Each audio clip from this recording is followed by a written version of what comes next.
सोहेल सुचरिता, जिम्मेदारियां सबको बांट दी गई हैं। अभी यहाँ पर किस तरीके से तमाम पार्टी के प्रत्याशियों के समर्थकों को क्या क्या करना है, क्योंकि कुछ लोगों को अंदर जाने की परमिशन होती है तो कुछ लोग अंदर चले गए हैं। अभी कुछ देर पहले मैंने गुड़गांव से भारतीय जनता पार्टी के प्रत्याशी हैं मुकेश शर्मा, उनसे बातचीत की है। वो तो अपनी जीत को लेकर पूरी तरह से आश्वस्त है। हालांकि ये होता भी है, जो भी प्रत्याशी मैदान में होता है उसकी तैयारी पूरी होती है और वो ये कह रहे हैं कि मैं तो पहली बार विधायक बनूंगा, इसलिए मैं जानता हूँ, समझता हूँ, आम जनता के बीच रहा हूँ, जनता के बीच से निकला हूँ, जानता हूँ, समझता हूँ कि क्या दिक्कतें होती हैं। इसके अलावा अलग अलग प्रत्याशी सबके अपने अपने दावे हैं। एक बार तस्वीर दिखाइएगा महेश जी की, कैसे यहाँ पर बड़ी संख्या में पुलिस बल तैनात है और तमाम पार्टियों के प्रत्याशियों के समर्थकों ने यहाँ पर डेरा जमा रखा है। सुबह 6 बजे से बहुत बड़ी संख्या में यहाँ पर प्रत्याशी भी मौजूद हैं, क्योंकि चारों सीटों की काउंटिंग यहाँ पर होनी है, बादशाहपुर, सोना, पटौदी और गुड़गांव। इसीलिए सुबह से प्रत्याशी यहाँ पर मौजूद है, उनके समर्थक मौजूद हैं और दावे सबके अपने अपने हैं। गुड़गांव की समस्या सबसे बड़ी ये है कि यहाँ पर वाटर लॉगिंग बहुत ज्यादा होती है जब भी बारिश होती है, और जो हमने देखा है कि वार्ड लेवल पर कई बार ये कहा जाता है कि गुड़गांव और दिल्ली ऐसी जगह है जहां पर सबसे ज्यादा पानी बढ़ जाता है। दिल्ली से सटा हुआ है तो यहां पर व्यवस्थाएं बेहतर होनी चाहिए। तो प्रत्याशी जो है वो ये दावे कर रहे हैं, लेकिन साथ ही गुड़गांव में लड़ाई इस बार दिलचस्प इसलिए हो गई है क्योंकि भारतीय जनता पार्टी वैश्य समाज से हमेशा से प्रत्याशी मैदान में उतारती रही है, लेकिन इस बार ब्राह्मण चारा यानी मुकेश शर्मा को मैदान में उतारा गया है। और नवीन गोयल, जो कि जिनको उम्मीद थी कि भारतीय जनता पार्टी एक बार फिर, क्योंकि वो वैश्य समाज से आते हैं तो भारतीय जनता पार्टी एक बार फिर उन पर भरोसा जताएगी, उनको नहीं दिया भारतीय जनता पार्टी ने टिकट, इसलिए वो निर्दलीय चुनाव मैदान में है। तो यहाँ ये कहा जा रहा है गुड़गांव और इसी उम्मीद में काटे हैं कि एंटी इनकम्बेंसी काम ना कर पाए, लेकिन वो कितना काम उसके फेवर में कर पाएगी थोड़ी देर बाद पता चलेगा। एक बार सीधे श्रीनगर का रुख कर लेते हैं। हमारे साथ प्रगति जुड़ी हुई है। प्रगति, जरा सीधे सीधे बताइए कि जम्मू कश्मीर में चुनाव हो रहे हैं, परिसीमन के बाद सीटें भी बड़ी हैं, लेकिन उम्मीदें कितनी बड़ी हैं वहां के राजनीतिक दलों की? महबूबा मुफ्ती की पार्टी क्या सोच रही है और क्या सोच रही है उमर अब्दुल्ला की पार्टी?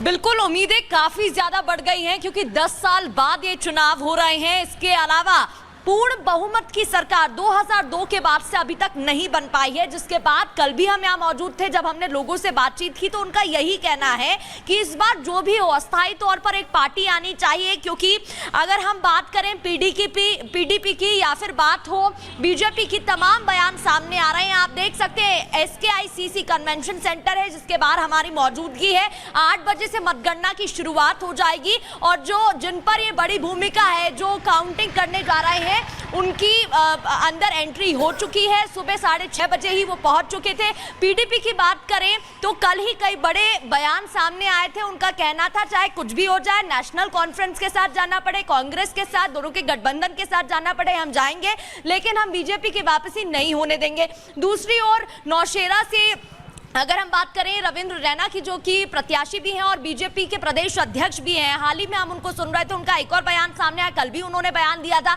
और उन्होंने कहा था कि हमें चाहे छोटी पार्टियों के साथ मिलकर आना पड़े लेकिन हम मैदान में आएंगे। बड़ा सवाल यही है कि पूर्ण बहुमत की सरकार अभी तक बनती नहीं दिखाई दी है। हालांकि 2014 की बात करते हैं तो देखने को मिला था किस तरीके से पीडीपी अच्छे प्रतिशत के साथ मैदान में खड़ी होती दिखाई दी थी, बीजेपी 23% के साथ मैदान में थी। अगर अभी की बात करें तो एग्जिट पोल के जो नतीजे सामने आए हैं उसमें नेशनल कॉन्फ्रेंस उभरती दिखाई दे रही है। क्या वाकई में बीजेपी जो नए कश्मीर का दावा करती है वो एक बार फिर से सरकार बनाएगी या फिर नेशनल कॉन्फ्रेंस बड़ी पार्टी उभरती नजर आएगी, ये देखने वाली बात रहेगी। वहीं फिलहाल अगर हम बात करें तो टीमें अंदर पहुंच चुकी हैं, सुरक्षा के पुख्ता इंतजाम यहां पर दिखाई दे रहे हैं। इसके अलावा उत्सुकता भी बढ़ती लोगों में नजर आ रही है। थोड़ी देर में, अब ज्यादा वक्त नहीं बचा है काउंटिंग की शुरुआत। प्रगति, आपके पास आएंगे।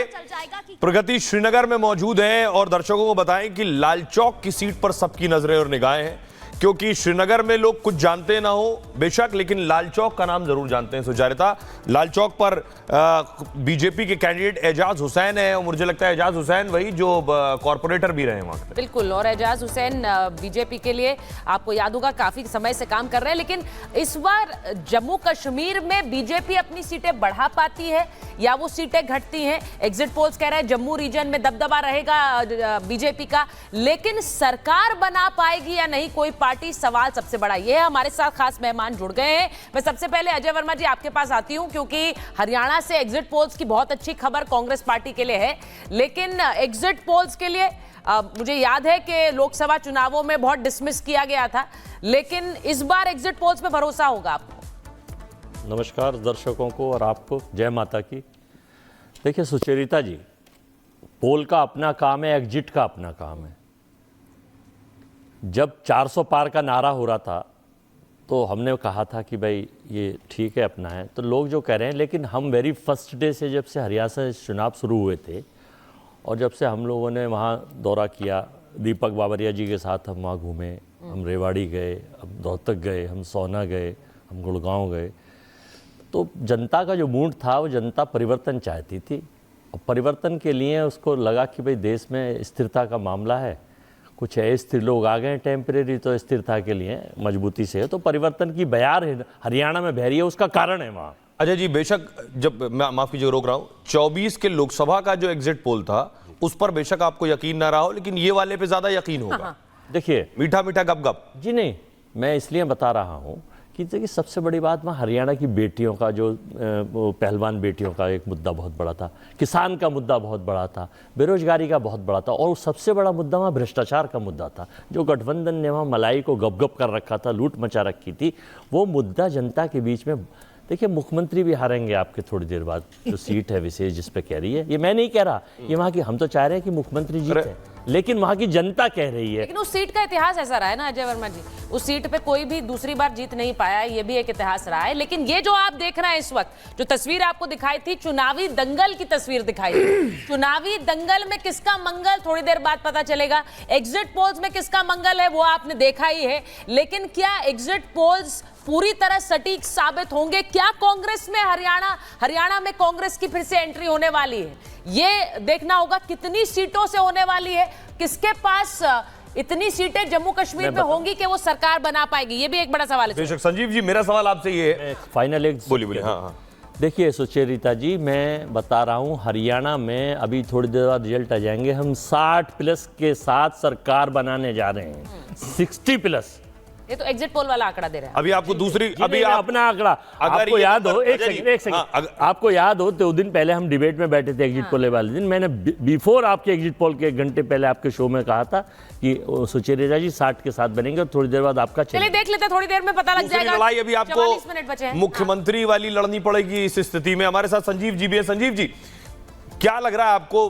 अजय वर्मा जी बहुत खुश हैं, एग्जिट पोल के बाद से ही खुश हैं, लेकिन जो नतीजे आ रहे हैं या एग्जिट पोल के नतीजे जो आए, उसने क्या आप लोगों को परेशान किया? आपको लग रहा है कि ये 10 साल की एंटी इनकम्बेंसी थी, इस वजह से आप चुनाव हारते हुए नजर आए एग्जिट पोल में? आपने आखिरी टाइम में खट्टर साहब को हटाकर नायब सिंह सैनी को भी लेकर आए, ये जितने भी आपने कोशिशें की वो काम करती नहीं दिखी कम से कम। बीजेपी की कोशिशें एक तरह से विफल रही है, ऐसा एग्जिट पोल्स कह रहे हैं कम से कम। संजीव जी,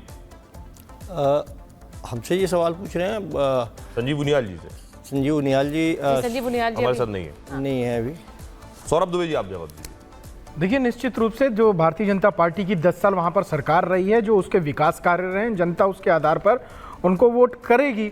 अगर वो जनता को लगता है कि वहां पर विकास कार्य हुए हैं, देखिए आजकल मैं एक सीधी सी बात कहूंगा, आजकल नैरेटिव सेट करने का भी जो है एक प्रचलन चल गया है। जिस प्रकार से नैरेटिव सेट किया जा रहा है, लोकसभा चुनाव में नैरेटिव सेट किया गया आरक्षण खत्म करने का, संविधान खत्म करने का, उसी तरह से आजकल लगातार एक नैरेटिव जो है फ्री बीज को लेकर के और तमाम तरह की योजनाओं को लेकर एक नैरेटिव सेट किया जा रहा है। अब इस नैरेटिव को कौन सी पार्टी किस तरह से सेट करती है, कहीं हिमाचल जैसा हाल दूसरी प्रदेशों का ना हो जाए, ये भी ध्यान रखना पड़ेगा। क्या कह रहे हैं, फ्री बीज के मामले में बीजेपी कहीं कम रही है? नहीं, देखिए बीजेपी जो भी वादे करती है, फ्री बीज के मामले में बीजेपी भी कम नहीं है। नहीं, कम नहीं है, लेकिन उनके जो घोषणा पत्र में होता है, उनकी जो उनको पता है कि हमारा बजट कितना है, वो एग्जैक्ट आंकड़े रख सकते हैं, क्योंकि वो ध्यान रखते हैं कि हम ये आगे आकर आने वाले समय में इसको पूरा करेंगे। उसका फल मिलेगा इस बार हरियाणा में मिलेगा। देखिए 10 साल वहां पर सरकार भारतीय जनता पार्टी की रही है, निश्चित रूप से एंटी इनकम्बेंसी भी कुछ ना कुछ वहां पर। चलिए आप मान कर बैठे हैं कि बीजेपी नहीं आ रही है हरियाणा में बीजेपी नहीं आ रही है, वो मान कर बैठ गए। नहीं, मैं ऐसा नहीं कह रहा। देखिए मुझे लगता है बहुत हद तक एंटी इनकम्बेंसी का असर हो सकता है। बीजेपी भी खुद इस बात पर भरोसा नहीं कर रही है, दावे भले ही कर रही हो कि वो वापस आ रही है, हैट्रिक लगा रही है,